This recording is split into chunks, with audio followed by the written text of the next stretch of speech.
Hello dear students, welcome back to my channel Simplified Maths. Dear students, today we are going to begin a very important chapter of this textbook. That is chapter number 13, Limits and Derivatives. Part 1 I am starting today. Okay, there are two topics given in this chapter, limits and derivative. In fact, both these topics are not that much new for you because of the physics, maybe. Okay, in the physics you are using limit also, sometimes derivative also, but the concept, what is limit or what is derivative, वो शायद पता ना भी हो. You may be using the formula, okay, but we don't know the concept of limit, maybe. Okay, so here the first topic comes is limit. Okay. Now, in the NCERT book, dear children, limit जो है उसकी exact perfect definition नहीं दिया हुआ है जो हमारे state board की बुक में दिया था. Okay, so I am just explaining what is the limit, what is the meaning of limit by an example. Okay, understanding, we will understand by an example. Understanding by illustration. ठीक है, और example, by an example. Okay, अभी definition of limit बोलो कि उसका understanding बोलो, जो भी बोलो, वो एक एग्जाम्पल से हम समझेंगे. Let us consider a function. एक फंक्शन आपको दिया हुआ है, whatever function f from R to R. Let us say f x is equal to 2x plus 1. Say this function is given. Okay, right? And now we observe the following table. Now just observe the following table. Following table. अभी हम एक table बनाएंगे दोस्तों. देखो वो table ध्यान से देखना आप. टेबल में क्या करेंगे हम, we'll make two columns. One column is x and another column is fx. fx is 2x plus 1. Okay, now just observe what type of values of x am I taking. ठीक है, suppose I take 1.9. ध्यान से देखना, 1.9, put 1.9 here. Okay, so it will be 3.8 plus 1, so it is 4.8. Suppose I put 1.99. Then if you put it here, no, the answer would be 4.98. Check कर लेना. Then you to 1.999. Okay, then answer will be 4.998 and so on. ठीक है, ऐसे ही values थोड़ी ले लिया. अभी मैं थोड़ी और वैल्यूज़ ले रहा हूँ. 2.1. Observe the values am I taking. Okay, 2.1. अब 2.1 लेंगे तो यहाँ पे 4.2 प्लस 1, सो 5.2. उसके बाद ले रहा हूँ 2.01. देन आंसर हो जाएगा 5.02. Just check it. Then 2.001. Then answer will be 5.002 and so on. इसकी भी एंड सो ऑन, ऐसे में डॉट डॉट लग रहा. तो इसका मतलब क्या हुआ कि I am not taking only few values but I am taking more values. Now what's your observation dear children. आपका ऑब्जर्वेशन क्या है. तो यहाँ पे आप देखो, तो ये जो वैल्यूज़ है वो सारी वैल्यूज़ सब लेस देन 2 है कि नहीं, और ये सारी वैल्यूज़ जो है वो मोर देन 2 है. ठीक है, ये पहला ऑब्जर्वेशन हुआ हमारा. What is the second observation do you have. The second observation is that the values of x I am taking, that is slowly and slowly going nearer and nearer to 2. देखो 1.9, then 1.99, then 1.999. That means what? The value of x is going closer and closer to 2.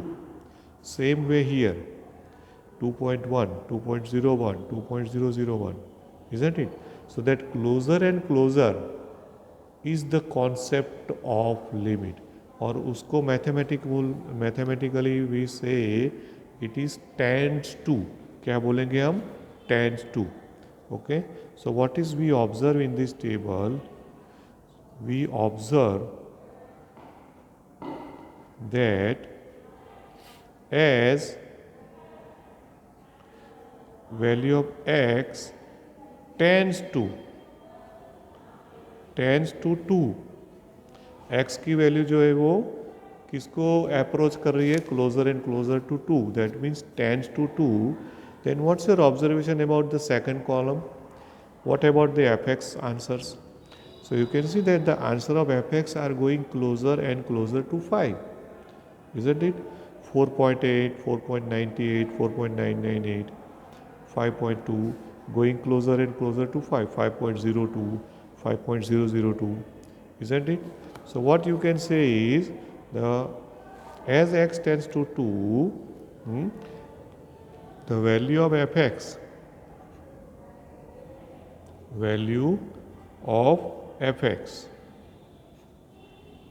Okay, और you can say उसको बोलेंगे limit of fx, ठीक है, is going और getting closer and closer to 5, और that means you can say tends to 5. बराबर. So symbolically इसको कैसे लिखेंगे? By symbol. In that is symbolically अगर आपको लिखना हो ये, तो हम ऐसे लिखेंगे उसको कि limit of fx x tends to 2 is equal to 5. क्या लिखेंगे हम? Limit of fx x tends to 2 is equal to 5. This is what we write in symbol. इसको वर्ड्स में क्या बोलेंगे? As x tends to 2, the value of the function fx or the limit of the function fx tends to 5. Or you can say the limit of fx is equal to 5. ठीक है, the limit of fx is equal to 5. Is that clear? So ये हमने एक थोड़ा example से बोला, right? अब example के बदले अगर हम इन जनरल बोले, इन जनरल, ठीक है, सो in general suppose I say if x tends to we by symbol, if you want to write symbol, sorry, in general if you want to write by symbol, then it will be limit of fx x tends to a is equal to limit of fx x tends to a is equal to L. This is the generalized symbol I am writing. इसको हम words में लिखेंगे तो क्या लिखेंगे? Words में you can say as x tends to a, the limit of fx is 5. ऐसे बोलेंगे, limit of fx is L. Generalise क्या है? L. This is what is a generalise. Is that clear? Okay, so ये हो गया थोड़ा सा concept of limit as per the NCERT book. ठीक है, right? Now see what's your observation here. अभी फिर से एक बार टेबल में आ जाए. In this table I have taken the few values which are less than 2, few values which are more than 2. ठीक है, राइट? तो उसको less than 2 मतलब 2 से smaller. So on the number line you think on the number line. आप अगर number line पे सोचोगे, हाँ, समझो कि ये हमारा नंबर लाइन है. suppose that this is our number line, and on this number line suppose that there is a number 2, और ये 2 से बड़ा नंबर 3 है, 2 से स्मॉलर नंबर 1 है. अभी अगर आप इधर से अप्रोच करते हो तो वो 2 से ग्रेटर क्वांटिटी है, more than 2. Okay, if you are approaching from left side of 2, then the value of x will be less than 2. तो अब यहाँ पे टेबल में देखो, ये वैल्यू ऑफ x कौन सी है, लेस देन 2. मतलब आप कहाँ से अप्रोच कर रहे हो, लेस देन 2, दिस साइड, यहाँ से, isn't it? Okay, so if you are approaching from the left of the 2, then it will be called a left hand limit. उसको बोलेंगे लेफ्ट हैंड लिमिट. मतलब लेफ्ट साइड से 2 को approach कर रहे हो. अगर ये वाला देखो तो ये वैल्यूज x से की वैल्यू कैसी है, मोर देन 2 है. सो टेंडिंग्स टू 2, नो प्रॉब्लम. 2 की ओर ही जा रहे हो, 2 के नज़दीक ही जा रहे हो, लेकिन 2 से ज़्यादा वैल्यू है, 2 से बड़ी वैल्यू है. सो 2 से बड़ी वैल्यू, इसका मतलब क्या हुआ, मोर देन 2. मोर देन 2 और मतलब उसको राइट हैंड लिमिट बोलेंगे. उसको क्या बोलेंगे, right hand limit. Right hand limit. Okay, ठीक है. अभी ये जो ऊपर मैंने थोड़ा सा रफ डायग्राम में लिखा हुआ है ना, उसको हम यहाँ पे सिंबॉलिकली लिखेंगे. राइट हैंड मतलब कि वो x tends to 2 plus, 2 plus मतलब 2 से ग्रेटर कीमत, x टेंस टू 2 माइनस मतलब 2 से छोटी कीमत. 2 से बड़ी कीमत है तो 2 से राइट साइड में होगी. The smaller than 2 will be on the left of 2. Okay, right. So इसको कैसे लिखेंगे, that if in the table, just in the table, हाँ हमने जो टेबल बनाया ना, okay, we see that few values are x is greater than 2 and x is less than 2 are taken. ठीक है, ये हमने लिया हुआ है. In the table we see that x greater than 2 and x less than 2 आर टेकन. ठीक है, तो if x is greater than 2, if x is greater than 2, then we write, okay, we write limit of x tends to 2 plus greater than 2 है ना, तो we write limit of fx x tends to 2 plus is equal to 5. Okay, ऐसे लिखेंगे, which is called, इसको हम बोलेंगे which is called, मैं उसको शॉर्ट में लिख रहा हूँ, राइट हैंड लिमिट, RHL. क्या बोलते हो उसको, RHL. And if x is less than 2, then we write, okay, then we write symbolically x limit of fx x tends to 2 minus is equal to 5. okay, and which is called, इसको बोलेंगे left hand limit. इसको क्या बोलेंगे, left hand limit. Okay, right. Now the very very very important result. Okay, very very very important result. ये result मैंने ऊपर जो लिखा ना, अभी नोटिंग किया ना, उसी पर से ये रिजल्ट बनता है. व्हाट इज योर ऑब्जर्वेशन, फिर से टेबल में आ जाए, that this is x less than 2, मतलब कि लेफ्ट हैंड लिमिट है, बराबर. ये है राइट हैंड लिमिट है. Okay, But in both of these, what's your observation, dear children? You can see that the value of fx tends to the same number, and the same number is what? 5. Here also वो 5 को approach कर रहा है, यहाँ पे भी वो 5 के नज़दीक ही जा रहा है, isn't it? Tends to 5 ये दोनों में, ठीक है.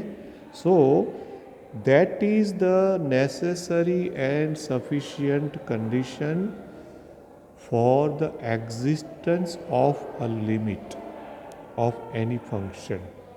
Okay, necessary and sufficient condition for the existence of a limit of any function. ठीक है, मतलब कि दोनों साइड की जो लिमिट है, left hand limit, right hand limit, वो दोनों ही एग्जिस्ट होनी चाहिए. Not only exist but both should be equal. In this our example, you can see that both are equal tending to 5. ये भी 5 को टेंड करिए, ये भी 5 को अप्रोच करिए. And therefore our example is example whose limit exists, जिसकी limit exist हो रही है. That is the necessary and sufficient condition. Okay, तो क्या लिखेंगे हम टाइटल यहाँ पर? Necessary and sufficient condition, okay, for the existence of a limit.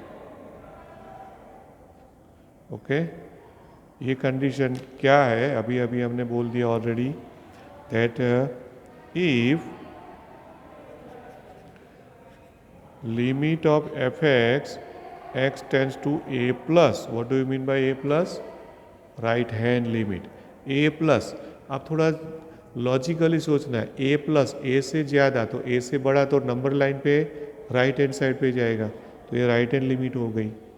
Okay, suppose it is equal to limit f x tends to a minus, मतलब left hand limit. अगर ये दोनों लिमिट सेम है, that double implies, okay, this double implies necessary and sufficient, मतलब double implies, this double implies that limit of F x tends to a, okay, exist.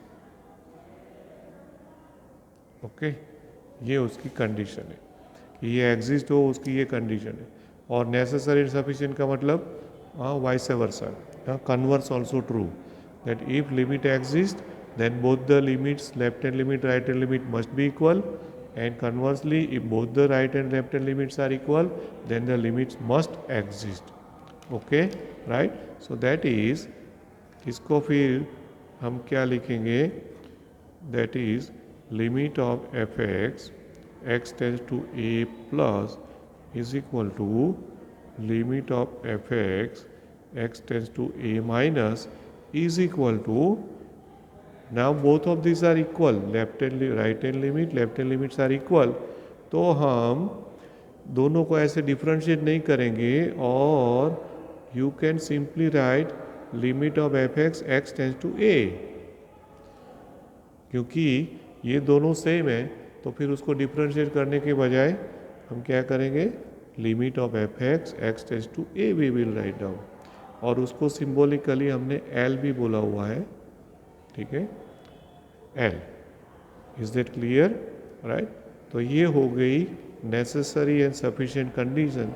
ध्यान में रखना दोस्तों कि ये जो है ना, ये जब ये दोनों इक्वल होते हैं तभी ये लिख सकते हो.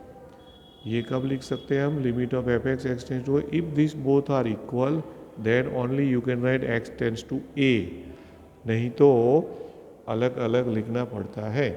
ठीक है. So when we do the problems no exercise, उसमें there will be a problems in which both the limits may be equal, may not be equal. Equal हो भी सकती है, नहीं भी हो सकती है. ऐसे ऐसे सम्स आएंगे दोस्तों. ठीक है. अभी से उसमें अब मैं कंफ्यूज आपको नहीं कर रहा हूँ कि भाई इक्वल होगा उसका तो हमने ये एग्जांपल देख लिया, अब इक्वल नहीं होगा तो क्या होगा. तो जब प्रॉब्लम्स आएंगे देन वी विल सी. ठीक है. अभी से वो सब गड़बड़ में नहीं पड़ना है. बेसिकली आज हमने क्या पढ़ा दोस्तों? What we have studied today?